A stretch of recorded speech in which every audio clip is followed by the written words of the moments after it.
dating is the only thing you could put 10,000 hours into and end up right where you started.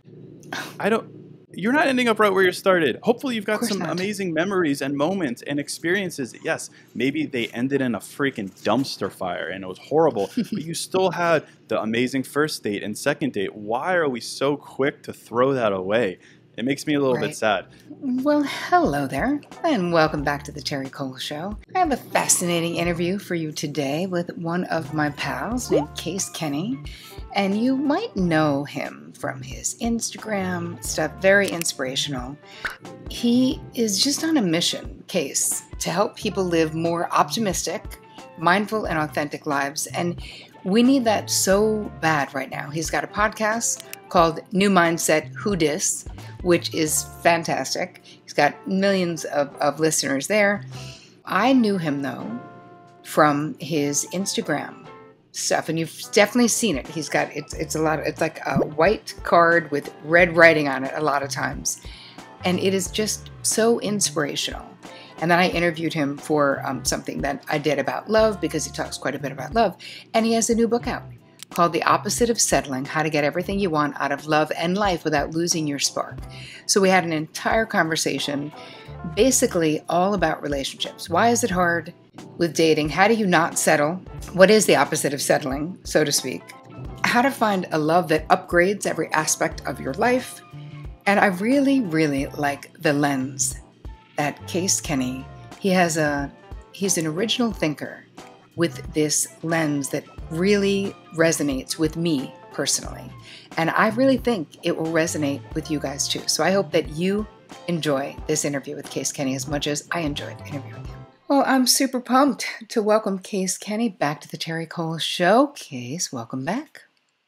Hello. Thanks for having me, as always. Sure thing.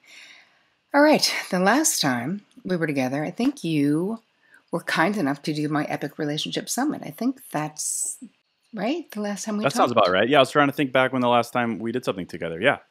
And we Yes. were just talking about all the love stuff, which we love to talk about. But I have something super exciting we're going to be talking about today, which is your brand new book that just dropped 2 days ago. So I want to hear all the things. The name of the book, you guys, which I told you at the top, but I'll tell you again, is The Opposite of Settling: How to Get Everything You Want out of love and life without losing your spark. So why now? You know how we always talk about, like, when you look at Marvel movies, and they always have like some origin story. What is the origin story for Case Kenny that is making you write about people getting what they want in life? Yeah, for sure. Well, I mean, I think there's two things. First of all, there's just like the overall climate of where we're at in life and love and timing and the economy and politics and dating, where there's just a lot of gloom and doom, and especially around dating, right? I spent a lot of time on social media, both as a civilian, just scrolling mindlessly, but also as someone, looking for insights into the human condition. And every story seems to be a dating horror story, or another time that a guy disappointed a girl, or another time a girl was crazy. Like both ends of the hyperbole extreme, it's everywhere. And, it's valid, of course, to share one's experience, but it just has, to me, it's become so heavy. The amount of gloom and doom, the amount of, just expectation that people will hurt you or disappoint you. So I wrote this book from really the only place that I know, which is optimism and just a reset. Like, I didn't want to set out to write a book about how to find someone. I don't think anyone truly knows. We could take the best guess. What I wanted to do is help people realize, what is the point of all this in the first place, so that we can be more hopeful in the search of it, and two, have a better head on our shoulders when it comes to gauging if this is the right love for us. And really what it came down to for me was that the right relationship makes you feel like more of yourself. And you don't know what yourself feels like unless you're living your life fully, which is why the book is about getting what you want out of life and love, because they're intrinsically related, in that the right person amplifies your joy, your standards, your boundaries, your weirdness, your independence, all these things. And so that's why it's two sides of the same coin. And going back to this, instead of here's another red flag and here's something to avoid, I felt like this, the timing was right. It was needed. and certainly fits the bill of not settling, because you're finding someone who amplifies who you are. You're not getting lost in a relationship. You're not losing parts of yourself. You're not losing your pizzazz and zest for life. So that was the idea. It felt Yeah. right. And, it's something I've been talking about for years that I decided to, finally write down. Love it. And what I find so interesting, Case, about your stuff is how it's very hopeful to me that it resonates so widely. So what does it Thank you. speak to in us, right? Like the decency of regular people Yeah. when they're so hooked on. And I found you the way millions of other people did online, looking at your content and feeling lit up, feeling like, yes, oh my God, that's true. Oh, yes, that's what I want. Or, yes, that's how I feel, or how I want to feel. And I think that you are really, it's like revolutionary to sort of go against the algorithm to a degree, the way that you've Yeah. just been like, you know what? We can do this with positive stuff too, Yeah. right? We can do this with positive stuff too. Well, I appreciate that. That means a lot, because it really is my mission. And I do think a lot about that, in the fact that online, it's an easy thing to rile people up. It really is. Yes. It's easy to be divisive, and it gets clicks and it gets views. It's very easy to do that. I think it's far less easy. If anything, it's difficult to calm people down. And that's what I Yes. want to do, right? I want to calm people down. I want to give people a reason to be hopeful.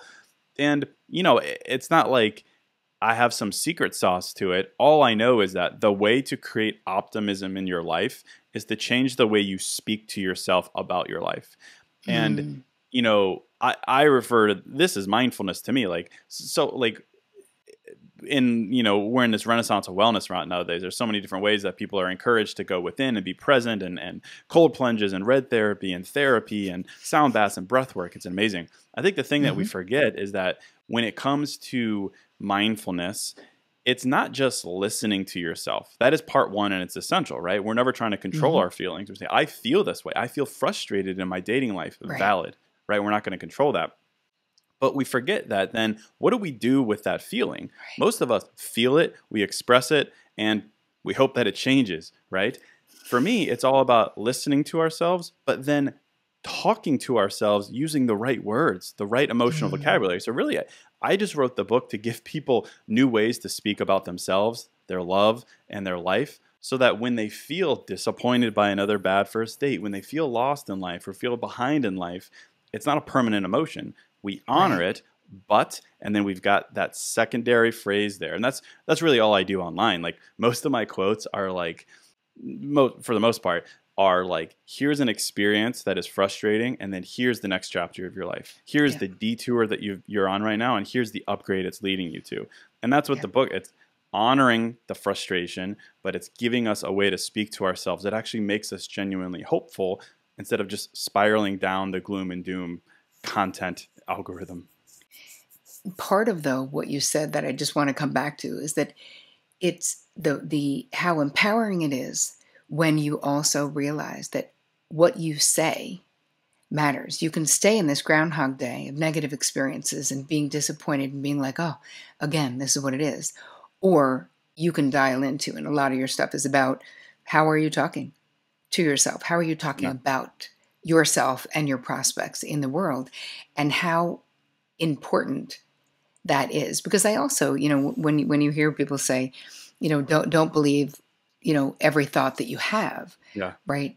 Like there's truth in the fact that it's okay to question and thoughts if they're really negative or if they're leading you to the same exact place. So let's start with the title of this book, The Opposite of Settling. So what does settling in a relationship look like to you, right? Why do you think so many people fall into this pattern? Or do you think that? Yeah. Well, I would say two things. First of all, I actually originally wrote the book to be titled The Opposite of Settling Down, because my whole thought process was this, because I hear that phrase so often, settle down. I want to settle down. I'm ready to settle down. When are you going to settle down? And Yeah. of course, I'm not like an annoying guy like word choice, but like, I hear that and I'm like, that is a bad sales pitch for what love is. Like, to me, it's got the word down in it. And yes, settle down. Yes. When you find your person, you're not dating and there is a down there. But otherwise, I think it's like the worst sales pitch ever for love. The Agreed. right love should be up. It should, again, to my point, make you feel like more of yourself. It should help you get more Right. out of life. I have a whole chapter on how the right relationship should make you feel more independent. And I think that's a subconsciously, at least, that's the opposite of the pitch that we've been chewing on for so long. So I think that Mm, was a really important context for me. This is, and I call it in the book, settling up. Settling up is the opposite of settling down. And it's certainly the opposite of settling, which would be losing yourself in a relationship, settling, right. accepting less than what you deserve, dating from a place of fear or loneliness, Mm, expecting love to give you fulfillment, whereas I say mm, fulfillment gives you love. Build a life you love, and love will meet you there, is the idea. So yeah, it all comes together in that sense, but really it's just the idea of encouraging people to date from a place of wholeness instead of emptiness. And a lot of mm, it is word choice, like the idea of settling down, or even like the phrase that I hear so often is, I want someone to build a life with. And again, mm, I understand you're building a legacy, maybe having a family, but if you're waiting for someone to come along to finally build your dream life, what does that mean you're doing in the meantime? You're so much right. more capable of dating from this place of waiting for fulfillment, and that the right relationship should meet you where you are already full. In the book, Right. I call it out of town confidence, which I don't know if you're familiar with this when you travel. It's just the idea that like when you travel to a new city, you've got a little bit more pep in your step.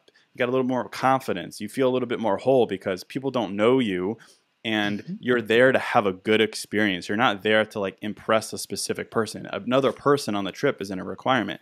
And that's kind of the idea of this, not encouraging singleness necessarily, although it's an Mhm. incredible part of the mindset, but it's to realize that, the purpose is the experience, it's the wholeness of yourself, and then someone comes along and amplifies it, not settles it Mhm. down.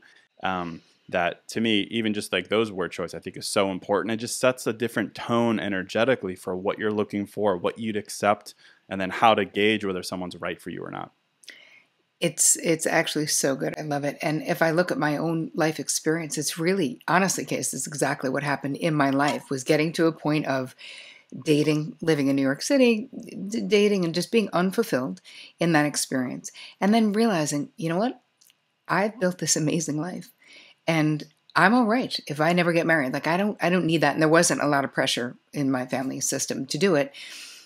And it was only when I realized I didn't need to or didn't want to, and I had built this incredible life, that love met me where I was. And then I could Beautiful. recognize it because I didn't need it. I was like, oh, this would be amazing Mm, icing on this delicious cake that is my life already. yeah. You know? Yeah. Yeah. Yeah. I Yeah. mean, you have what's the idea that's always thrown around, like love finds you when you're not looking for it type vibe. And obviously, there's something to be said about like, knowing it when you find it and not being hyper Sure. independent and things like that. But like, for the most part, like in my own experience dating and talking to other people, like the idea of build a life you love and love will meet you there is a little cliche, but it's so true because it's not like love just shows up for you. It's that your filter and expectation and willingness to be weird and authentic is Yep. just hypercharged, and that's what draws in the right person. It's not just luck and manifestation. It's creating that life and that spark that then leads to you recognizing the right person because you're looking at them through that lens versus the lens of I'm running out of time. I have to build a life with someone, Right. these pressures. Yes. So in the book, you talk about a love that upgrades every aspect of your life. So, what does upgrading love look like, sort of in practical terms? Yeah, for sure. Well, I mean, I think in practical terms, like my whole concept is, giving you more. So that would be a willingness to travel more and try new things. And there's something I refer to in the book called the Michelangelo phenomenon, which is just the observation made by these psychologists and social scientists that the right person, similar to how Michelangelo sculpted the statue of David out of stone by chiseling away until the final form of David was revealed, the Mhm. idea is that each one of us has an ideal self, right? That is our most confident, true, ambitious, honest, weird version of ourselves. And we are fully capable on our own of creating our best self. but maybe not 100%, certainly not 50%, but maybe like 90, 95%. We have the ability to create that version. But there's something to be said about the right person coming into your life and coaxing out that additional 5 to 10% that helps you tap into that upgraded final version best self of yourself. Like the example in the book was like you date someone and you're a really funny person, but you're a little hesitant in front of groups, and your partner's like, hey Case, tell that joke. And you tell the joke and it's great and it gives you that confidence and you're funny. They just coax it out of you. Little social interactions, little poking and prodding and chipping away.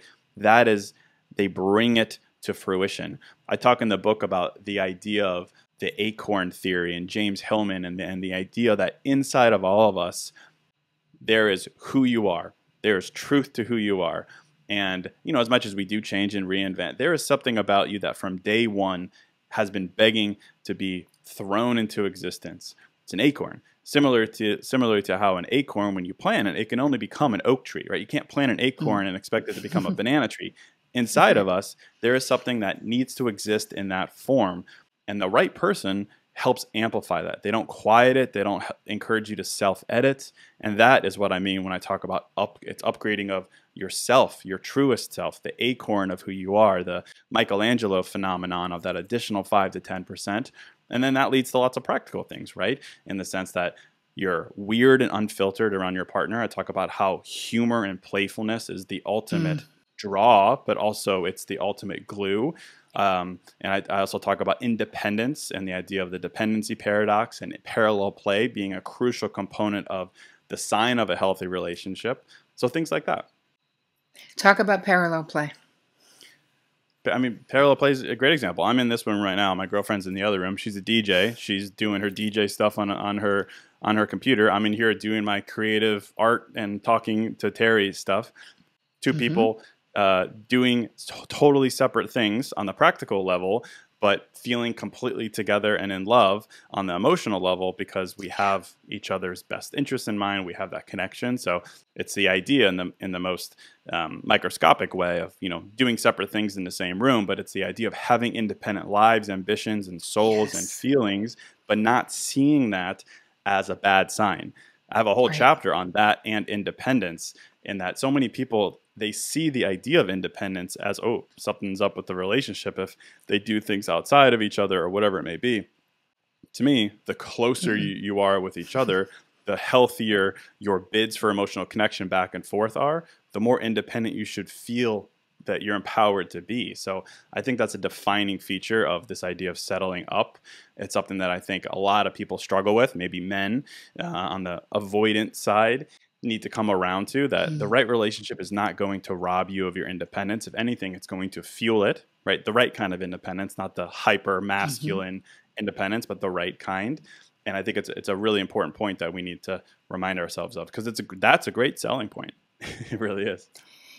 It's so good though. But I love the image. I love the idea of you guys sort of doing your own things but being together, because I can see from being a therapist for almost 30 years that a lot of times there's a conflict within relationships around this, and negotiating if people plan on having kids, if they're going, who's staying home, if you have the luxury of staying home, if you have enough money to do that, or whatever the thing is. And it's interesting. In my own life, I always felt like I would have done better dating before my husband if I would dim my light. There'd be more suitors. If I was less funny, there'd be more. If I was less outgoing, and I had a friend say to my face, she thought I should lie about my age. I was like, no. And then she was like, maybe a little more demure. I was like, bitch, have you met me?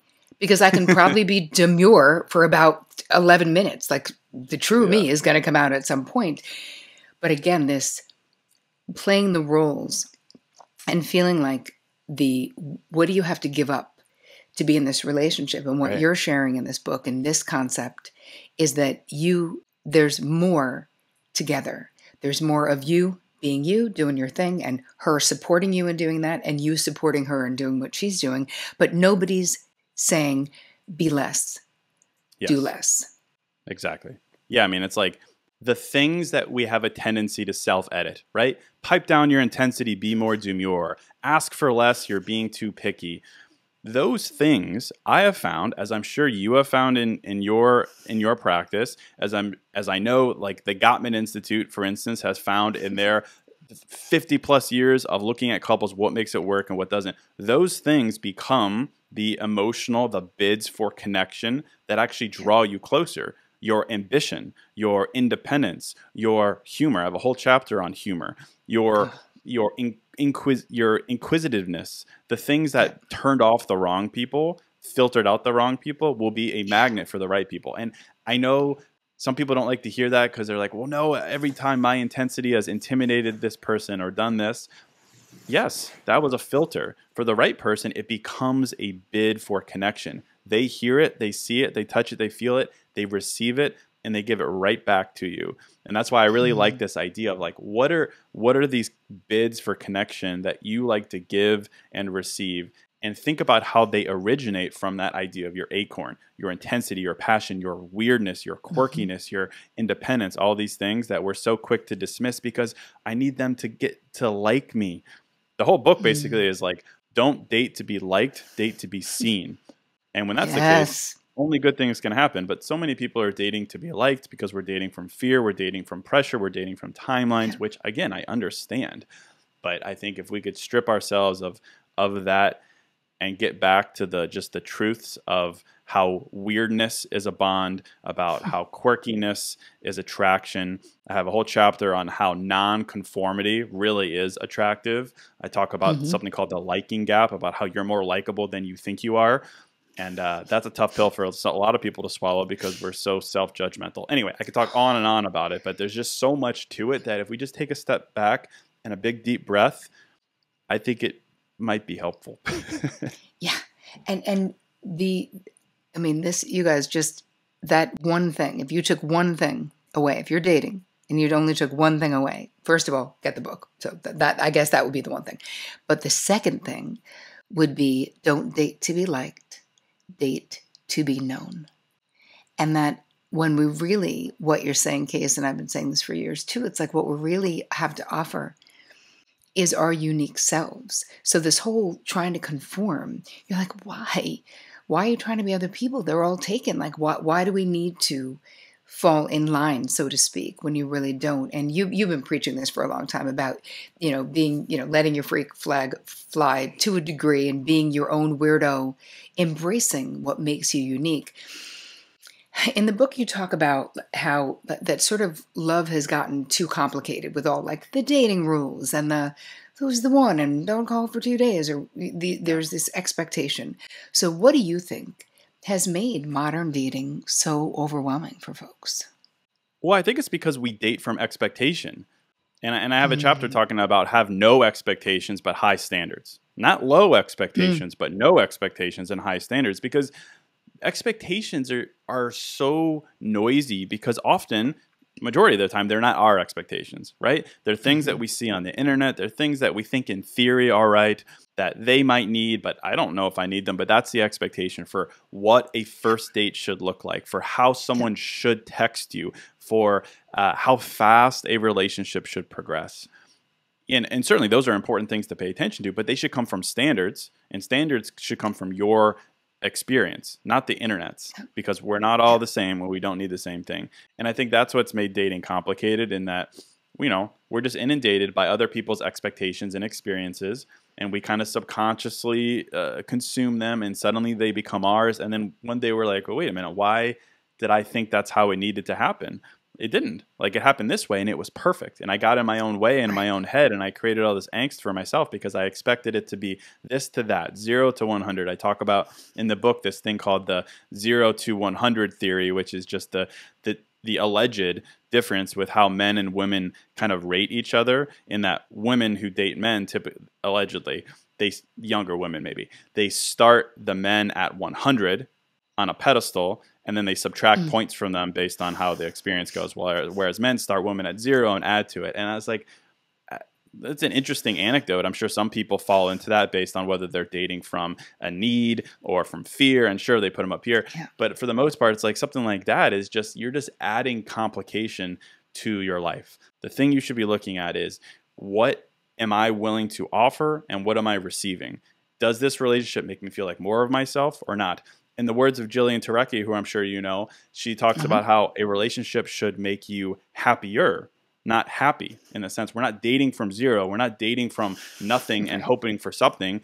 To my point about the idea of you're not building a life together, it's build your own life and then do that life with someone else. So it's Right. removing this existential societal pressure from ourselves and gauging the purpose and the health of a relationship through more practical and meaningful things.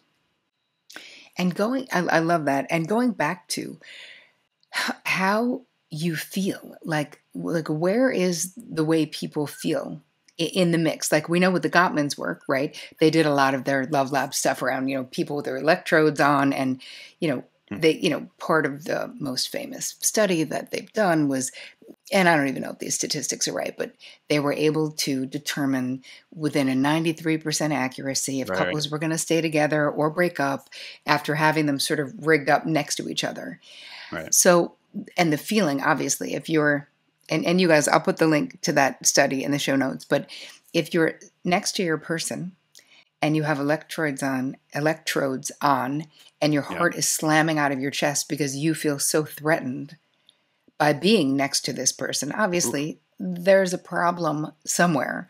So, how important do you think it is for people to know their own feelings? I think it's essential. I mean, if we don't know ourselves, how can we expect our partner to know us? Like, I also talk in the book about like probably the most difficult thing to talk about with your partner, but it's so essential. That is like telling your partner, hey, I know you love me, but I don't feel loved by you. Yeah. And it's such an essential thing to be able to say, but of course you can't say that unless you know yourself. And Yeah. this is along the lines of like people and the right person for you might not make you feel loved initially because they're loving you based upon how their ex like to be loved, or they're loving you based upon how they like to be loved, or they're loving you just based on what they have to give. And hopefully Yep. they get it right and it just happens to be exactly how you like to receive love, but sometimes it doesn't. So for you to Right. say, hey, I really appreciate you're doing this, that, and the other, but this is really what makes me feel loved. The ability to say that obviously reflects a good amount of self-understanding and Yep. emotional intelligence. The ability to have that conversation with someone and for them to receive it and not get defensive about it, Mm. yes, now we're cooking, right? Because the right person hears that and they're like, oh, thank you, I want you to feel loved, and now you're giving me the blueprint, and all I have to do now is to do this thing that you told me. Amazing.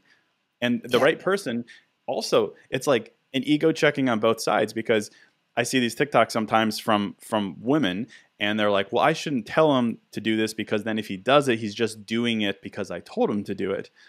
You remove ego from both sides of that equation, and it's an amazing thing.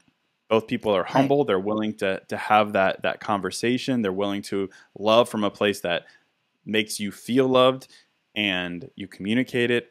But to your question, it requires you to know yourself immensely on both sides of what you want to receive, and also on the person giving it, to know that that's not a slight on you.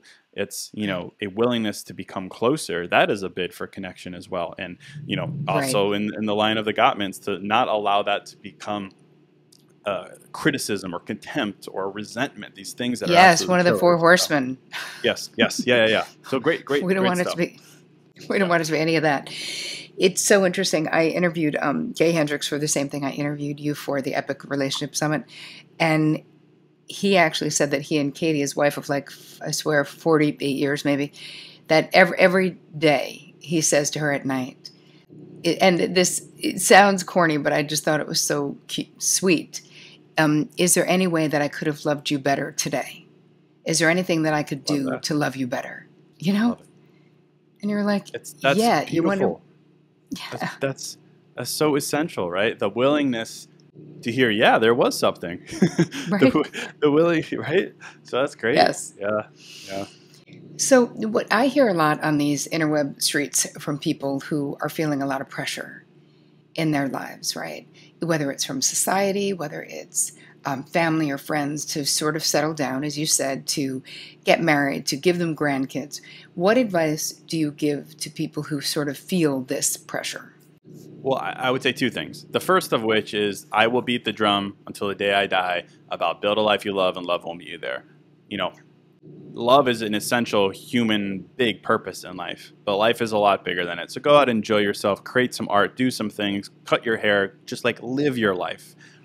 Second, to add some anecdotal evidence to it, I've asked a lot of older generation people, especially when I was first starting out, I would ask people 60 plus, what do you regret in life? It kind of fueled my journey into wanting to minimize regret in my life. And I've heard hundreds of different answers about what people 60 plus have regretted. And I've heard a lot of answers related to love. Most of them are, I regret marrying the wrong person, having kids too soon, staying in the wrong relationship, rushing into a relationship. I have never heard a single older generation person say, I regret being single for too long. I've never heard it. I've never heard it. And obviously it's an anecdote and, you know, perhaps some bias in there, but like take that for what it's worth. You know, the purpose of life is large and it both includes and transcends love. And, you know, even amidst that, it's like love, the purpose of love is to receive love, but it's also to give love. Like giving love in and of itself, even if it's not reciprocated, is like, it's a wholesome and rewarding experience. And obviously, I very much hope that you receive it in return, but to not value that experience, I think robs you of the point. I talk in the book about how we look back at past love and how wisdom is cheerfulness. And cheerfulness comes from being able to look at a past experience with another person that ended, but to still appreciate the experience, because love is about the experience of love. Even if it was temporary, that is still a great, amazing experience. Even if it didn't become permanent, we have to be able to appreciate that. So I think all those things combined, it's an answer of deep breath, appreciate those things, build a life you love, love will meet you there, just continue to build on this, talk to yourself in a kinder way, build a life. I talk about love being the extra fry at the bottom of a bag. You ate the meal, you're full, you're good, you find that fry, it's amazing. It's a really, really good fry, but you were full, you're already full. So yes, it's so good though, the being able to look at past relationships and never looking at love as like a waste of time. And really being able to, because I feel like I can see this therapeutically, that it can get really easy for people to be like, oh yeah, my douchebag ex. You know what I mean? And I'm like, man, you loved that person. Like there were things about that person you loved. I think we need that more often. In fact, I just pulled up my phone because I screenshot this. It was in, and I don't mean no disrespect to the person, but it was an article in the Wall Street Journal where the headline is, it says, dating is the only thing you could put 10,000 hours into and end up right where you started. You're not ending up right where you started. Hopefully you've got some amazing memories and moments and experiences. Yes, maybe they ended in a freaking dumpster fire and it was horrible, but you still had the amazing first date and second date. Why are we so quick to throw that away? It makes me a little bit sad. So yeah, I think we're on the same page. Indeed. And also I'm with you that there's no ever, when clients would be like, oh my God, and now I'm back at square one. I'm like, impossible. You will never be at square one again, dude, because every experience you have elevates, changes, and what are you willing to learn, right? Every situation, even a craps too, has gems of self-wisdom. Are you willing to roll up your sleeves and get your hands dirty? That's a choice, right? We can choose to do it or not do it. Right. Oh my God, you guys, this book is the opposite of settling, how to get everything you want out of love and life without losing your spark by Case Kenny. Case, I'm so excited for this. I'm so excited for the timing of this book. We need your brand of guidance and positivity. And I'm going to say leadership. I really feel that way, that what you add just to my life from your social media stuff and from your books is really something that's important. So I want to say thank you for doing it. Tell everyone where they can get all the things. And of course, we'll include this in all the show notes. Well, thank you. You're the best. Thank you for having me. And I always love chatting with you. It's very simple, casekenny.com, or you could search literally anywhere, the opposite of settling, Amazon, wherever you buy books. And Instagram is case.kenny. And thank you. Thank you for the support. Thank you so much for doing what you do. We appreciate you. To be continued.